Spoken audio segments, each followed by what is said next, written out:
Il y a une situation que presque tout le monde a vécue. Vous ouvrez un livre, vous ouvrez un cours ou un document, vous commencez à le lire et puis vous le relisez une seconde fois. Et très rapidement, il y a une sensation qui va apparaître. Tout semble clair, les phrases vous semblent familières, les idées vous paraissent logiques et en fait vous avez le sentiment que vous connaissez le contenu. Et pourtant, quelques jours plus tard, lorsque vous avez essayé de vous en souvenir, vous réalisez que vous avez oublié une grande partie de ce que vous aviez révisé. Et cette situation, en fait, elle est extrêmement fréquente. Ça conduit souvent les gens à une conclusion erronée, c'est penser que la mémoire est défaillante. Mais en réalité, le problème, il ne vient pas de la mémoire, il vient d'une confusion entre deux processus différents qui vont être révisés et mémorisés. Donc réviser, en fait, ça va consister à revoir une information, alors que mémoriser, ça va consister à rendre cette information accessible, donc c'est-à-dire récupérable, même lorsqu'elle n'est plus sous vos yeux. Et en fait, cette différence, elle est fondamentale, car revoir une information, ça ne garantit pas que vous serez capable de la retrouver plus tard. Donc pour comprendre pourquoi, il faut distinguer deux mécanismes essentiels du fonctionnement de la mémoire, la reconnaissance et la récupération. Donc la reconnaissance, ça va correspondre à la sensation de familiarité que vous ressentez lorsque vous voyez une information. Alors que la récupération, ça va correspondre à la capacité de retrouver cette information sans la voir. Et ces deux mécanismes sont très différents. Et pour comprendre tout ça, on va prendre un exemple très simple.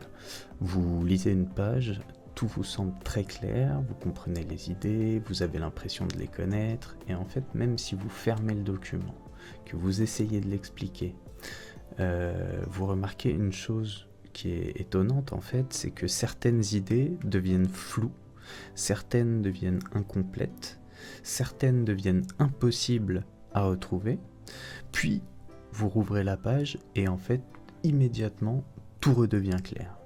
Donc les idées vous semblent évidentes et ce phénomène en fait c'est une illusion qui est extrêmement puissante.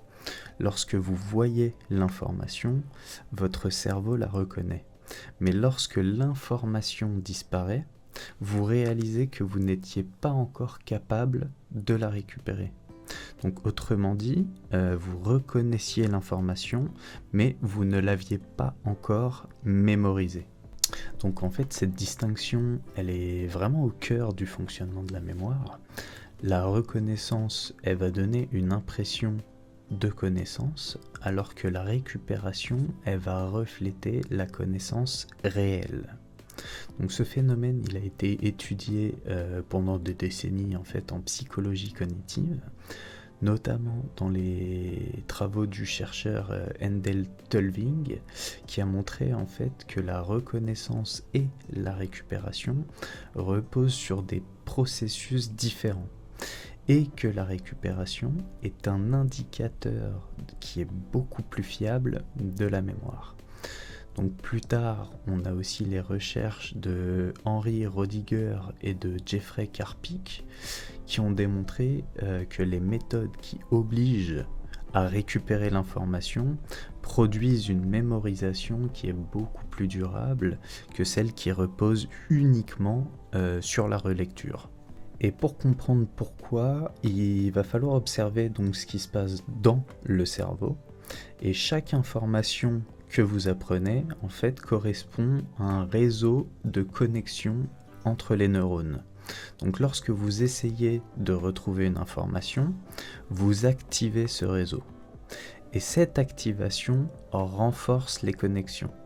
Donc ce renforcement facilite l'accès futur à cette information, et chaque récupération agit en fait comme un entraînement. Donc elle rend le chemin vers l'information plus accessible, plus stable, plus durable. Et à l'inverse en fait, lorsque vous relisez une information, elle est présente sous vos yeux, votre cerveau la traite, mais il n'a pas besoin en fait de la retrouver. Et c'est précisément en fait cet effort de récupération qui renforce la mémoire. Donc sans cet effort, le renforcement est beaucoup plus limité. Donc c'est pour cette raison en fait que la relecture, elle peut donner une impression de maîtrise sans produire une mémorisation durable. Et ça va conduire du coup à une distinction essentielle entre deux formes de révision.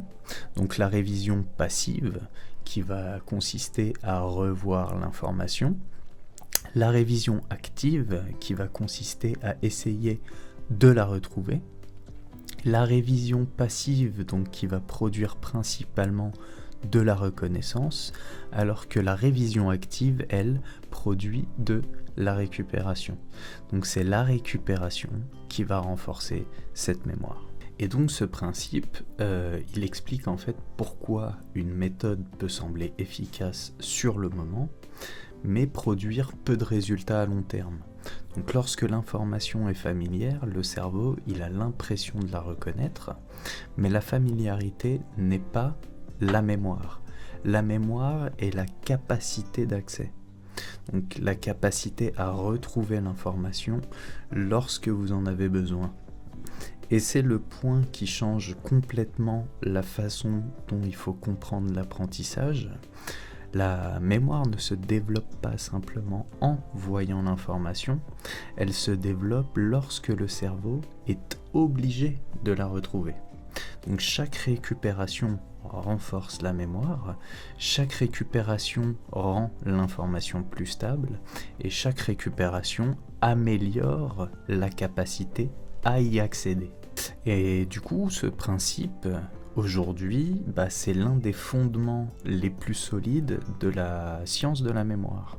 Donc il a été démontré dans des centaines d'études et il explique pourquoi certaines méthodes sont beaucoup plus efficaces que d'autres.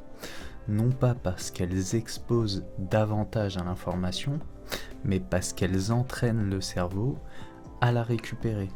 Et en fait, comprendre cette différence, ça va permettre de transformer la façon dont vous apprenez. La question, c'est pas simplement combien de fois avez-vous révisé une information.